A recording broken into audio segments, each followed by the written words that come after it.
Merhaba arkadaşlar. Bugün Akdeniz Rüyası serimizin ikinci bölümünde Muğla'nın saklı cennetlerinden birinde Ula ilçesine bağlı bir mahalle olan Akyaka'dayız. Keyifli seyirler.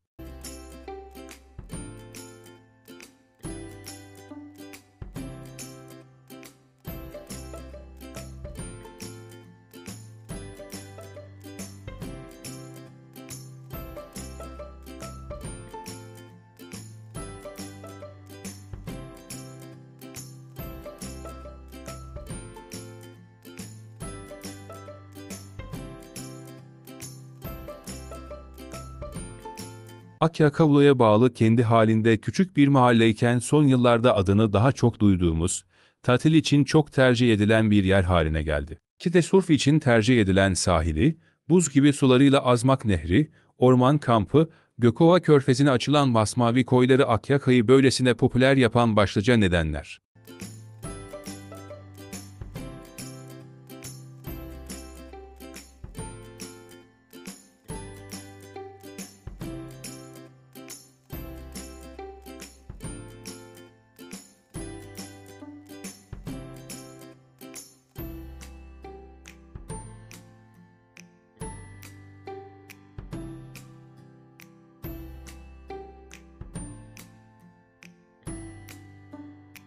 Eskiye nazaran çok daha göz önünde ve kalabalık olsa da yine de gören herkesin beğenisini kazanmayı başarıyor. Eğer yüksek sezonda değil de Mayıs ya da Eylül sonlarında gitme fırsatınız olursa çok daha fazla seveceğinizi söyleyebilirim. Yolunuz buralara düştüğünde mutlaka Azmak'ta bir tekne turu yapın, ayaklarınızı buz gibi suya sokun, Azmak'ın devamı olan Akçapınar köyünde kano yapın, orman kampındaki koylara gidin. Burada saymakla bitiremeyeceğimiz daha birçok aktivite sizi bekliyor.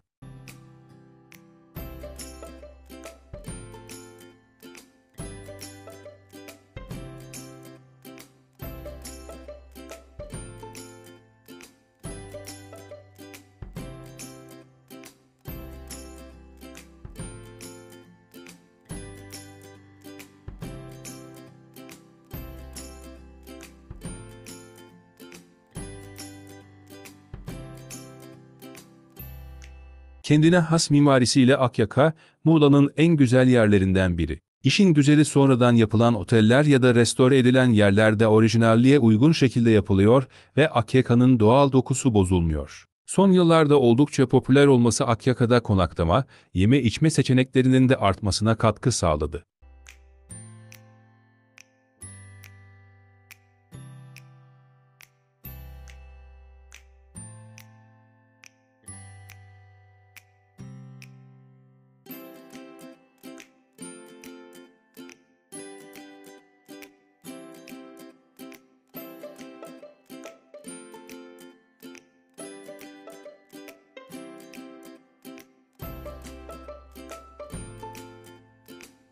Akyaka nerede? Akyaka, Muğla'nın Ula ilçesine bağlı bir mahalle. Akyaka'ya en yakın köyler Gökova ve Akçapınar köyleri. Akyaka ayrı bir mahalle ama bazen yörede insanlar tarafından Gökova diye de anılıyor.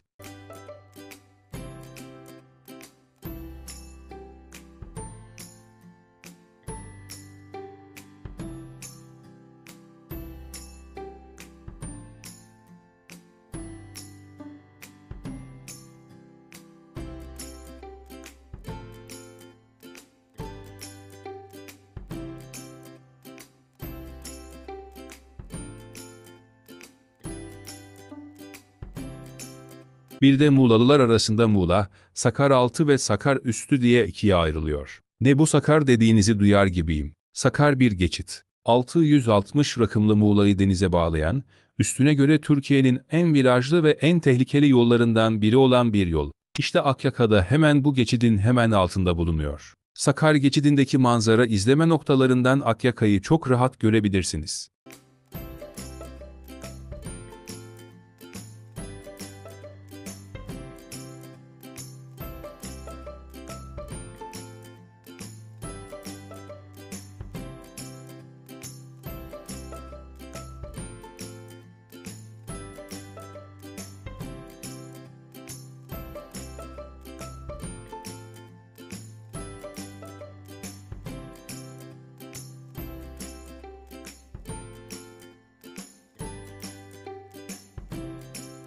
Akyaka'ya ne zaman gidilir? Akyaka'ya yılın her ayı gidebilirsiniz. Buraya kar düşmüyor. Kışın bol bol yağmur var. Akyaka koyları ve plajlarının tadını çıkarmak isterseniz bol güneşli aylar olan Haziran, Temmuz, Ağustos ayları en ideali. Yazın Akyaka çok kalabalık olduğunu söyleyelim. Daha tenha bir Akyaka istiyorsanız bahar ve kış ayları göre.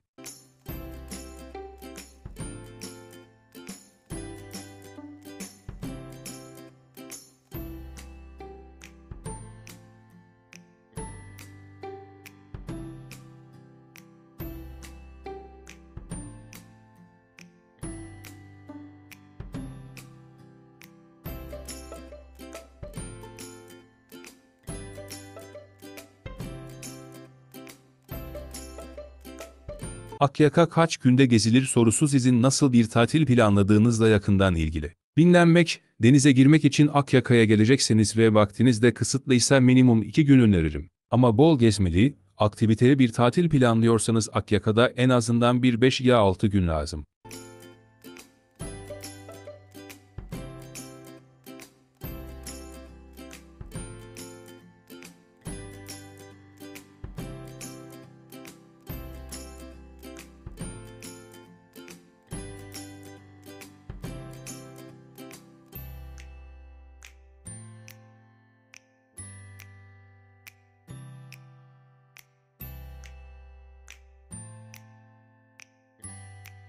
Akyaka merkezde gezilecek yerler: Azmak Nehri, Akyaka Plajı, Akyaka Orman Kampı, Akyaka Albay Koyu, Maden İskelesi, Akyaka Kaya Mezarları olarak söyleyebiliriz.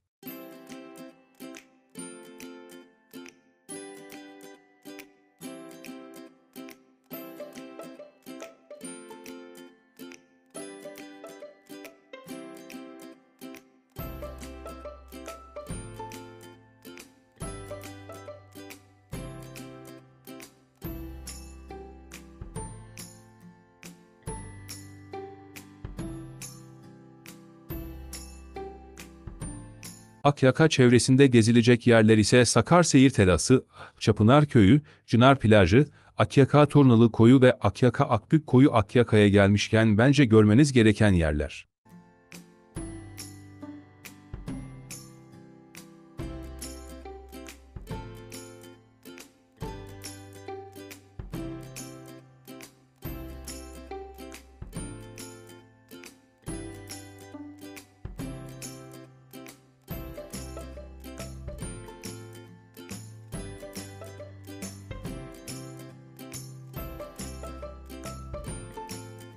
Akyaka Koylar ve Plajları: Akyaka Halk Plajı, Albay Koyu, Çınar Plajı, Akyaka Turnalı Plajı, Akbük Plajı'dır.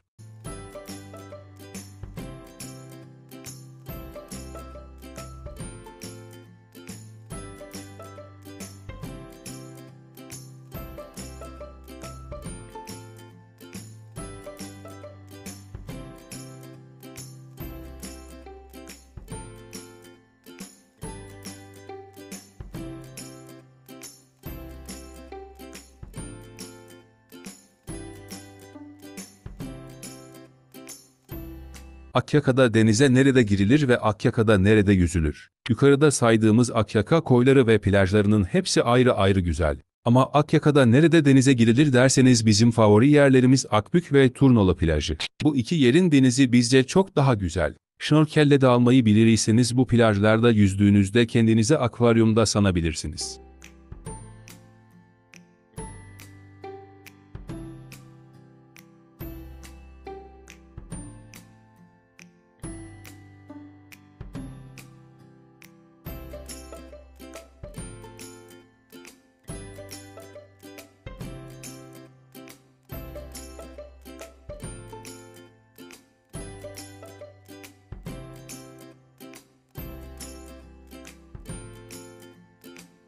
Akyaka'nın neyi meşhur? Özgün mimarisiyle Akyaka evleri, Azmak Nehri ve buz gibi suyu, Begonvilli sokakları, Akyaka plajı gün batımı, Akyaka Orman Kampı, Akbük Koyu ve plajı meşhurdur.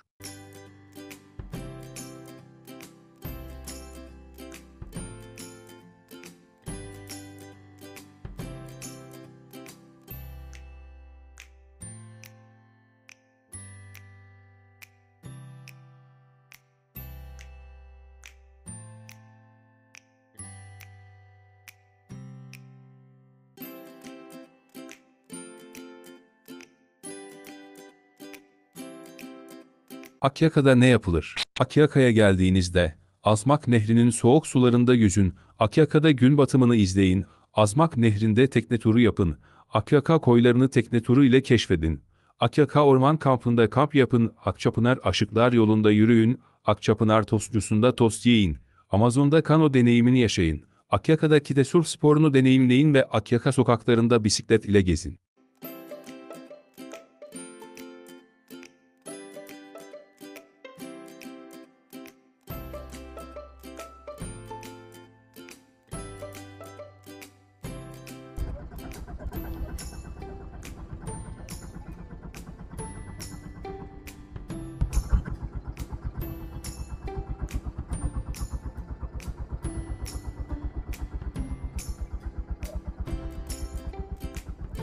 Akyaka hakkında ne söylesek az. Dolu dolu bir tatil için tek başına gayet yeterli.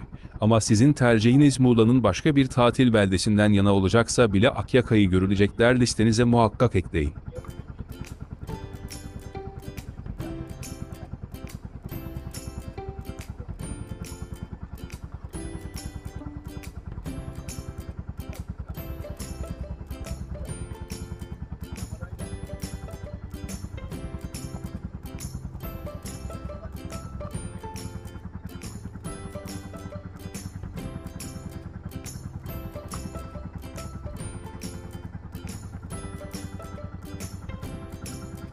Akyaka Azmak Nehri. Tatil beldesinin sahip olduğu zenginliklerden biri olan Akyaka Azmak Nehri tatlı su nehridir. Etrafı sazlıklar, ördekler ve levreklerle kaplı olan Azmak Nehri'nin suyu denizden sonra buz gibi gelecektir. Akyaka'da tatiliniz sırasında Azmak Nehri'nin etrafında konuşlanmış olan balık restoranlarında bir akşam yemeği ve bir de sabah kahvaltısı yapmanızı öneririz. Çünkü tatil Akyaka'da Azmak ile başlar.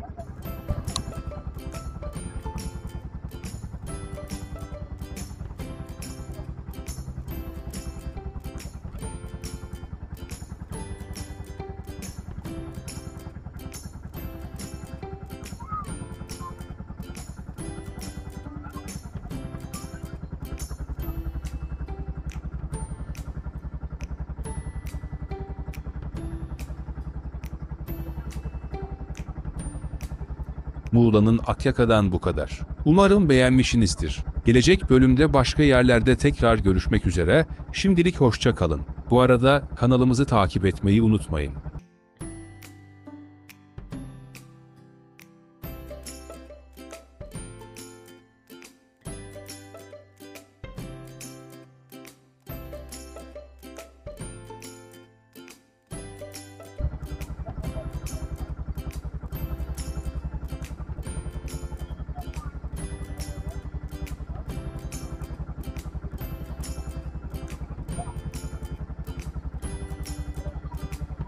Sizleri Akyaka'ya geldiğinizde muhakkak yapmanız gereken, Azmak'ın o muhteşem güzelliğine şahit olacağınız, buz gibi ve berrak suyuyla, Azmak tekne gezisi ile baş başa bırakıyoruz. Kanalımızı takip edip paylaşmayı unutmayın demiş miydik?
kırmızı yeri görüyor musun?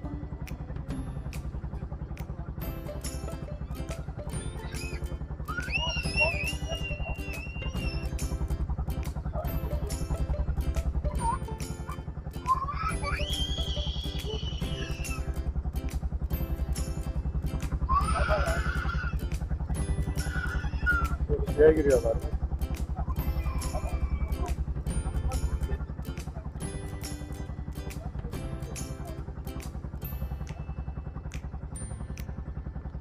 Dönüşte seni fotoğraflarım bu taraftan. Bu taraf sazlık ya.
Şu derinliğe bakar mısın ama? Bu.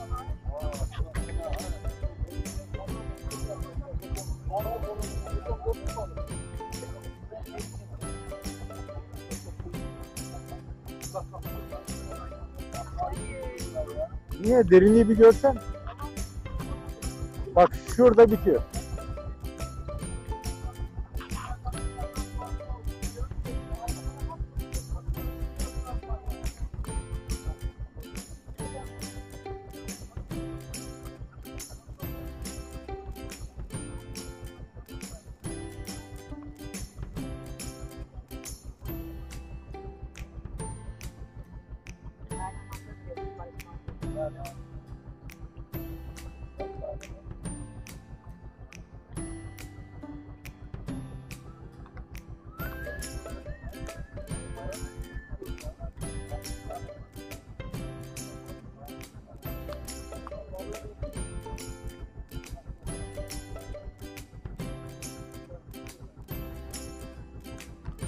Oradan net görünüyor mu ki?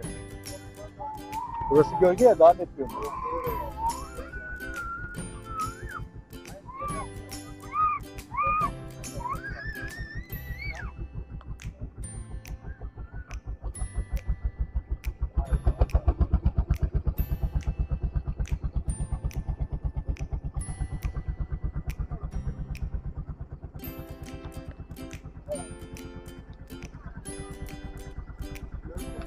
Buradan döneceğiz. Hala derin.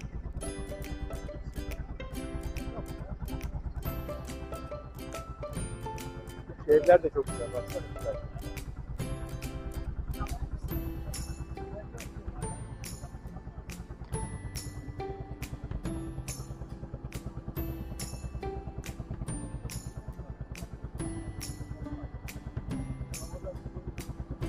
Bak bu taraf tekrar çıkıyor. Burası tekrar çıkıyor.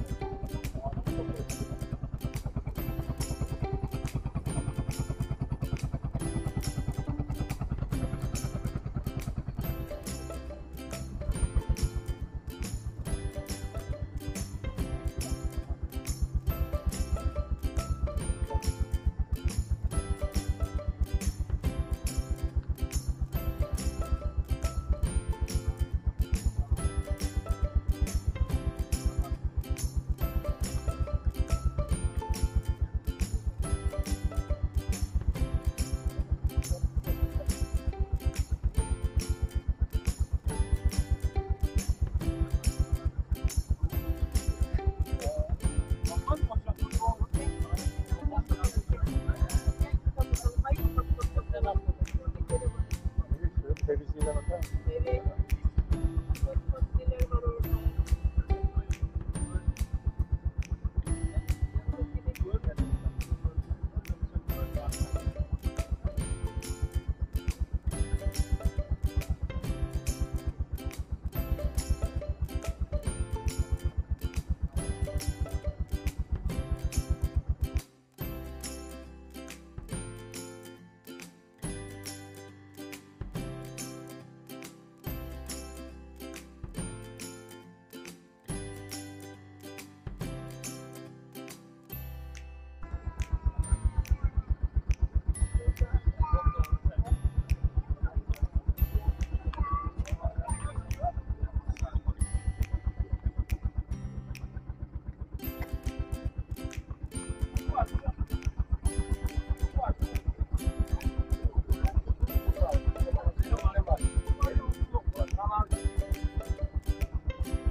Buralardan geçti aşağı.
Herhalde ne Marmaris ne zaten az önce ben onu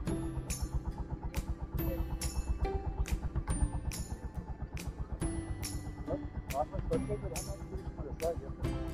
Ama daha ileride bile.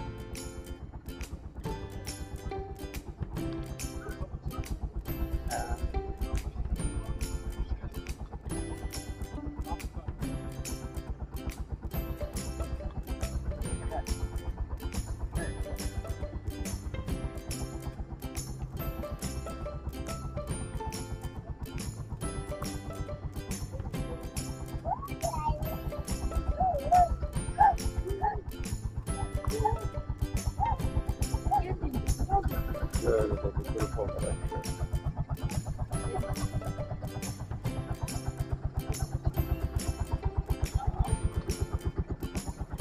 Kaptanımızı da çekelim. Kaptansız olmaz.